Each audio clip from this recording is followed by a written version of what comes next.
Anteriormente em Tete a Tel. Você ainda falou assim, mas ele é gay? E eles me deram uma resposta que eu não posso falar, mas era basicamente, se a gente soubesse, a gente já tinha feito alguma coisa. Entendi. E eu falei, ok, então vamos tirar essa dúvida. Cheguei no Thiago na academia e falei, oi, você é DJ? E ele tipo, o quê? E a gente ficou conversando. Já soube que você deu um truque, porque ela gosta de pagode dos anos 90 e ele toca uma música eletrônica. Um truque, eu não sabia nem o que ele tocava. Fui aprendendo, aprendi tudo. Aí baixei a música. Eu lembro que ele tava lançando uma música e eu comprei, sabe, no Spotify. Eu ouvia, assim, ficava imaginando eu dançando do lado dele, que mentalizo, né? Você virou a Maria Picape? Total. Ficava do ladinho assim? Não, mas é que eu não fico do ladinho assim fofa. Por exemplo, eu dancei no Lollapalooza em cima da mesa fantasiada de La Casa de Papel. Mentira! Com máscara? Que máximo, o Thiago só percebeu gente. Quando eu vi, na hora do drop, né? Eu virei pro público e rebolei. Aí eu olho pra ele assim, ó. Ai, maravilhoso. Foi quando ele descobriu que era eu. Agora, você contando dele, eu quero fazer uma junção meio louca aqui, que eu li que você fez o seu mestrado, a sua tese de mestrado, que é a influência da repressão penal sobre o usuário de crack na busca por tratamento. Ela é mestranda em Direito Penal na USP, tá, gente? E aí o seguinte, por que este tema? E li também, que tá lá no seu Básica Informação Sua, que você nunca usou nenhuma droga ilícita. Não gosto. Mas eu bebo álcool, entendeu? Ah, você bebe, então. Bebo, de vez em quando, exato. Por que este tema? Porque eu estava na faculdade, eu fui estudar em Portugal. Na época que Portugal estava flexibilizando a legislação de drogas. Aí volto para o Brasil. Quando a minha professora de medicina legal, que era a Irene Moacadi, que dava aula no Mackenzie, na minha graduação, e dava aula também na USP, deu um trabalho, o meu grupo, era um grupo grande, a falar sobre drogas sintéticas. Eu percebi que eu era a única pessoa que não tinha usado. E aí eu me interessei por isso e comecei a estudar. Primeiro eu queria falar sobre a legislação de drogas, uma evolução da legislação, fazer um histórico. Só que eu descobri na USP que eu podia fazer disciplinas em outras faculdades. Então eu fui fazer na psiquiatria. E aí eu conheci o PROAD da Unifesp e comecei a pensar nisso. Então, como a legislação, como essa política de drogas é ineficiente e uma política de drogas que atinge o usuário, inclusive, e que não tem efeito nenhum. Na verdade, é o inverso do que a gente espera, porque você se aproxima do usuário sempre nessa lógica de repressão e não numa lógica de acolhimento, que é particularmente a lógica que eu acredito. Inclusive agora a gente tem a discussão da inconstitucionalidade desse tipo penal de criminalização do usuário, mas aí que eu tive a ideia e aí que eu fui atrás de fazer uma pesquisa qualitativa, de entrevista com os usuários e com os profissionais de saúde. E foi muito legal o mestrado para mim. Eu aprendi muito. Então, essa volta que eu dei para entender por quê. Você tá morando, você tá casada, acasalada com o Thiago, né? Eu vivo junto. E ele trabalha como DJ, vive em balada. Você sai com ele eventualmente em balada. Ele é assumidamente de uma igreja evangélica, não é isso? E que é um cristão liberal. Digo que a crença serve para nos trazer conforto. O que a gente não pode é colocar a crença como se fosse uma ciência, ela não é, ela é crença, né? Então a gente tem que entender os limites e tem que respeitar todas. Então, não misturar crença com ciência, não misturar crença com o Estado, essas separações. Mas eu acho que todo mundo pode lançar mão das coisas que precisa para se sentir mais confortável na vida e eu respeito esse movimento. Escrevo sobre isso. A minha relação com o Thiago é essa. Eu tenho as minhas crenças, acho que a nossa forma de crer não se equivale em todos os aspectos e eu respeito o jeito dele de ter fé, ele respeita o meu jeito de ter fé, a gente convive em harmonia. E é engraçado, porque você sabe que tem na internet umas teorias, né? De que eu, na verdade, sou financiada por uma igreja e a prova é que o Thiago é evangélico. Não, as pessoas... Financiada por uma igreja que é subversiva, é isso? Não, uma igreja que eu não vou falar o nome para não fazer propaganda. Entendi. Mas assim... Só não cai dinheiro na minha conta. E eu continuo falando mal de todo mundo. Eu não sei como funciona esse acordo, entendeu? Mas é por causa do Thiago. Porque as pessoas fazem... Engraçado isso, né? Vira um assunto de interesse geral, uma coisa que é privada. Totalmente. E que as pessoas sabem dele porque ele só não tem vergonha de dizer da crença dele. Isso. Não que isso seja Ele não se apresenta dessa maneira, entendeu? Ele é o Thiago. Isso. Você bate muito na tecla da passionalidade nas argumentações das pessoas. Sim. Como você consegue organizar este equilíbrio entre passionalidade e racionalidade para não virar uma mulher fria? Ah, eu nunca vou virar uma mulher fria porque eu sou muito mais emoção do que razão. Esse é Jura? Mas eu falo menos emoção e mais razão porque eu sei o quanto o emocional nos perturba. Eu sei o que é se sentir absolutamente desnorteado quando chega alguma coisa e a gente hiperventila. Esse é o meu jeito de reagir. E aí pensando nisso, eu falei, não. Eu sei que quando eu tô muito emocionada, eu não faço bons julgamentos. Então é por isso que eu faço esse chamado. As pessoas às vezes dizem, você tá querendo dizer que a gente tem que ser completamente racional. Não, não estou falando isso. Eu nunca disse nenhuma emoção e tudo de razão. É menos emoção e mais razão. E eu sei que quando a gente é mais emocional, quando a gente se deixa tomar por essa passionalidade, as pessoas usam isso para manipular a gente. Então, esse é o meu ponto. Se perturbou, tá tudo certo. A gente é gente. Respira, silencia um pouco aqueles ruídos e aí você faz o seu julgamento e toma a sua atitude. É nesse sentido. O que você está achando desses canceladores de Big Brother? Sabe o que é o mais curioso desse movimento? As pessoas estão se indignando com um cancelamento que está acontecendo dentro da casa, que é dificílimo de assistir. Dificílimo, esse eu estou assistindo. Mas a resposta das pessoas a isso é o cancelamento. Exatamente.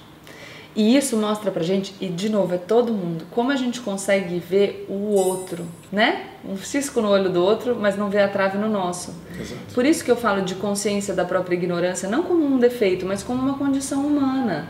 Consciência da incompletude, consciência das falhas. A gente está aqui para se aprimorar. É mais fácil mesmo ver o defeito do outro. A gente quer ser melhor, entendeu? Mas a gente precisa tomar cuidado. E quando eu vou falar sobre posturas autoritárias, por exemplo, eu falo, gente, cuidado quando você legitima a violação do direito do outro, porque você é o outro. Quando você legitima a violação do direito de alguém, você automaticamente legitima a violação do seu direito. Quando a sua atitude diante de alguém que falha é o cancelamento, você legitima o cancelamento. Exatamente. E assistir é dolorido porque você vê a pessoa em sofrimento. Mas todo mundo sofre. Todo mundo sofre. Porque é todo mundo gente igual. Então a gente precisa... Gabriela, você tá querendo dizer que a gente não pode fazer crítica, que a gente não pode se posicionar diante daquilo que a gente discorda? É claro que não, eu me posiciono todo o tempo. Mas como é que a gente tá fazendo isso? Sabe, a gente tá fazendo uma crítica a determinado posicionamento, a determinada decisão, ou a gente está fazendo uma crítica à pessoa. Quando a gente se direciona à pessoa, a gente está fazendo isso de maneira privada, quando a gente tem a possibilidade, ou a gente está fazendo isso de maneira pública. Se de maneira pública, a gente faz de maneira pública porque a gente acha que vai ter um efeito melhor no sentido de dissuasão daquele comportamento, ou de conscientização da pessoa, e aí, consequentemente, uma dissuasão, mas...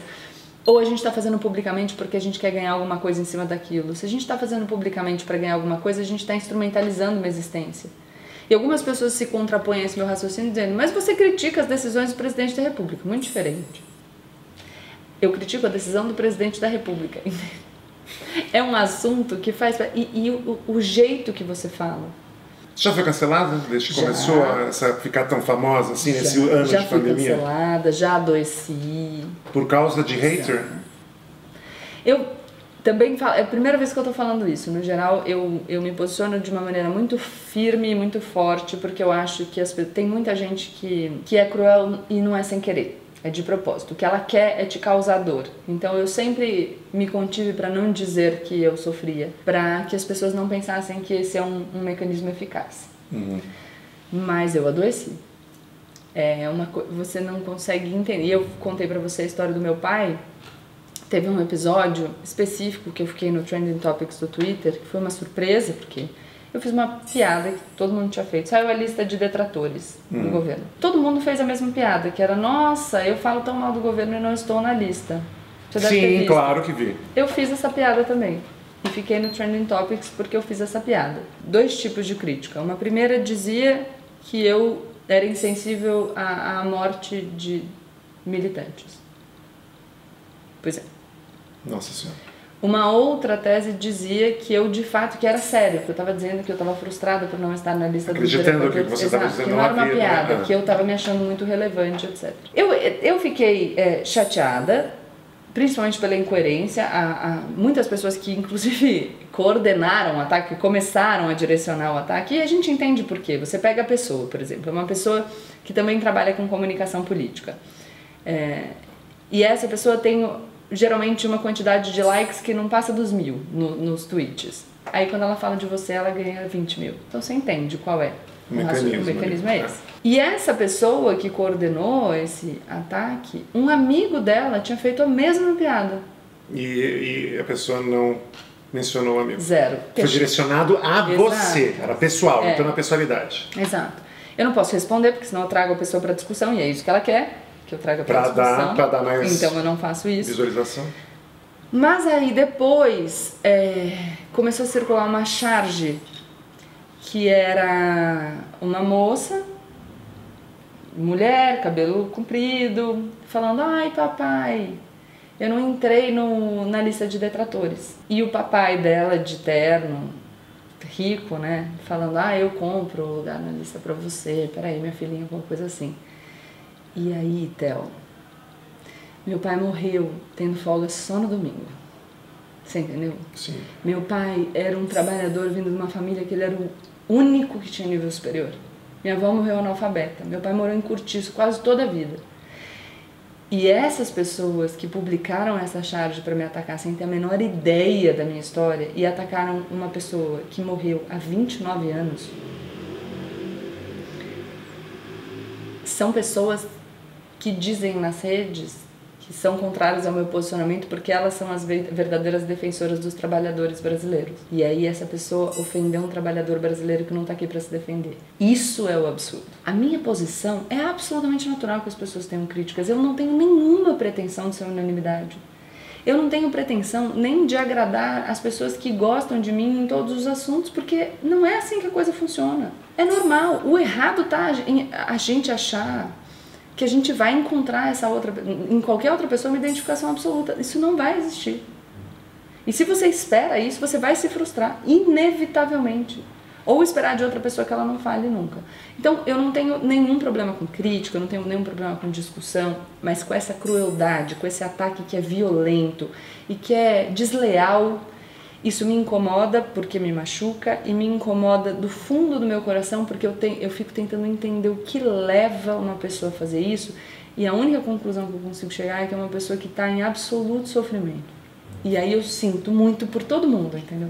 Mas fez. Mas esse é o perigo. E, de novo, olha aqui a minha postura. Eu não vou dizer, vamos massacrar. Não. Errou também. Foi o que me machucou, sim. Mas isso que a gente tem que tomar cuidado. Porque se a gente quer um mundo de mais respeito, de mais empatia, de mais solidariedade, de mais compaixão, de mais afeto de maneira geral, a gente não pode operar sob a lógica do ódio, porque senão a gente fala o tempo todo que a gente é contra essa política do ódio que a gente vê por aí. Mais empatia, se a gente alimentar isso, a gente serve como massa de manobra dessas pessoas. A quem interessa que a gente se comporte assim? A quem interessa que a gente se deixe tomar pela raiva? Ah, Gabriela, mas o mundo é muito injusto e tem vários absurdos, a gente não pode se indignar? A gente deve se indignar.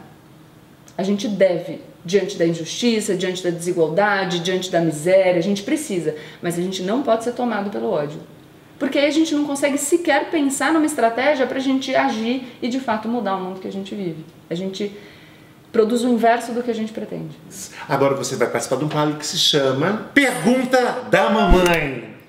Gabriela, Gabi, Xará, querida, que prazer. Uma perguntinha direta para você ou algumas perguntinhas diretas. Primeiro, de 0 a 10, quanto você dá para esse governo? Segunda, por quê? O que ele tem de pior na sua opinião e alguma coisa de melhor que ele tenha também? E por último, de Gabi para Gabi, você vai votar em quem? Beijo.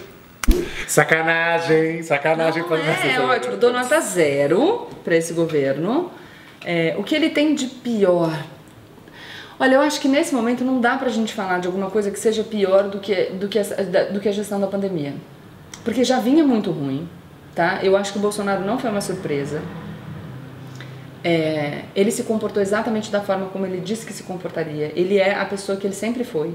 Isso significa dizer que uma pessoa que me fala, Gabriela, eu votei nele e não sabia quem ele era, uma pessoa que está necessariamente errada e que não merece acolhimento? Não, eu não penso assim. Eu acho, inclusive, que a gente precisa conquistar essas pessoas, entendeu? Tirá-las desse campo. E a gente precisa para que a gente tenha um resultado diferente em outra eleição. A gestão da pandemia foi algo que superou o absurdo. A gente tem um presidente da República que fala mal da vacina, que festeja a interrupção de um teste de vacina. Uma loucura mesmo. Uma loucura. Não, e aí quando a gente...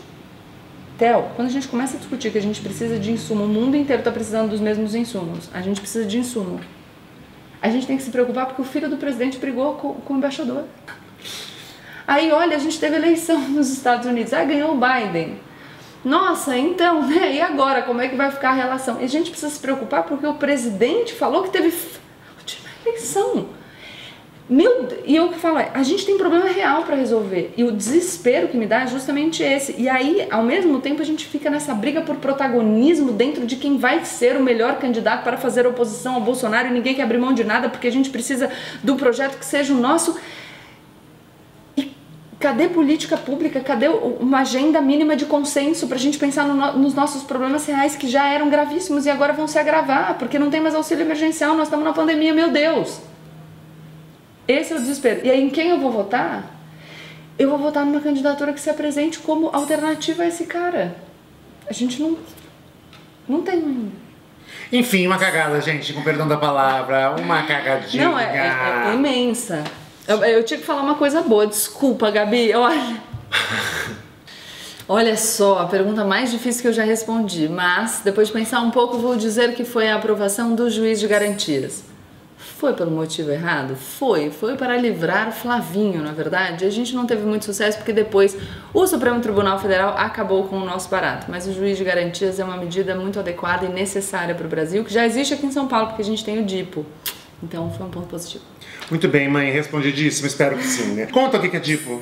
Não, é um departamento de inquéritos, porque a questão do juiz de garantias é que é um juiz para conduzir a investigação e depois outro juiz para ação penal, entendeu? Para que o juízo não esteja contaminado. Ai, Exato. gente, é muita aula, é muita sabedoria. Passando agora para o momento familiar, que já passou pela mamãe, agora você vai fazer o quadro que é Resposta do Papai. Meu pai é um super astrólogo há 40 anos, então eu gostaria que você olhasse para qual câmera? Pode olhar para essa, olha para essa e diga para ele que se chama Zeca, sua data de nascimento, que é dia 21 de janeiro de 86, não é isso? Horário? Horário, local de nascimento e onde você passou o seu aniversário este ano de 2021. Eu nasci 21 de janeiro de 86, a 1h05 aqui em São Paulo. Tinha horário de verão, então vai descontar, vai ser meia-noite às 5 e tal. Esse ano eu passei o aniversário aqui em São Paulo também. Agora você olha para aquela câmera e pergunte, Zeca, o que você quiser saber? Ai, Zeca, eu já quero a minha revolução solar, quero saber como é que vai ser meu ano. Como assim? Qualquer pergunta, ele falou. Acabou. Não, faz um apanhadinho pra mim, Zeca. Esse ano, 2021, vai ser porque a gente já começou desesperado, né? O povo invadindo o Capitólio. Aí depois a gente chega aqui, o Bolsonaro continua uma desgraça. Aí Arthur Lira é presidente da Câmara dos Deputados, entendeu? O BBB, todo mundo sendo cancelado no BBB. Dá pra eu ter esperança, pelo menos na questão astrológica? Oi, Gabriela. Tudo bem com você? Você me fez uma perguntinha difícil, hein? Fazer uma revolução solar assim rapidinho, mas vamos lá porque o teu ascendente esse ano está em Áries. Clima de pole position. Um pouco de Ayrton Senna e grandes prêmios, né? Muita atividade, muito movimento. Mas, de qualquer maneira, vai ser um ano bastante movimentado para você, sim. Vários desafios e muita pressa. E o que eu recomendo para você é que você faça um pit stop comigo e a gente faça uma revolução direitinho em detalhes, tá bom? Um beijo para você. Tchau. E é o seguinte, fica aí. Tá. Você, eu não sei... Vou ter que pôr a mão, vai ter barato? Vai. Eu não sei se você tinha isso, você ia no médico, no dentista, se comportava bem e aí te davam um presentinho pra você escolher no pote e aí, porque você gente, não eu sou chorou... muito controladora. Jura? Você vai ficar nervosa, você não vai poder ver? Claro que vou. Mas é isso aí, faz parte do processo da caixinha de surpresas do Telzinho. Aqui você vai ver, são presentes, lembretes, brindes, coisas que eu tô querendo desovar. Você que tem problema com apego vai sofrer um pouco mais, vai ter mais uma coisa pra entulhar na tua casa, porque vai criar um laço da sua experiência em tete-a-tete. Eu vou abrir aqui, você pode ir enfiando a mão e vai escolhendo. Esse. Fechou, foi. Pode tirar. Ai, maravilhoso! A sua cara. Pra quê? Pra eu voltar a malhar. Pra você voltar a malhar, mas ó. Por isso que Tiagones, ó, pra tua. Não, não é por isso. Não precisa voltar. Não precisa voltar a malhar. Aqui pra gente com gente. É isso, gente. Volte pra nossa gym. Cara. Em horários marcados. Não, meu amor. Isso aqui, e olha que história. Cada um tem uma historinha. Ai, não, sabe o que é maravilhoso? Que eu vou colocar e o povo vai achar que eu malho muito. Isso aqui, gente, são aquelas fitas que a gente põe. Desculpa, a pessoa já pega o presente só pra mostrar, só pra câmera captar. Aquelas fitas chamam Elastic KT Tape. Uma coisa que quando eu tava fazendo fisioterapia, quando eu operei meu ombro, eu usei. Bom, gente, é isso. Essa foi a nossa conversa. Então não se esqueça de se inscrever no canal, deixar o seu like e compartilhar o vídeo com seus amigos. Beijo. Ai, beijo, gente.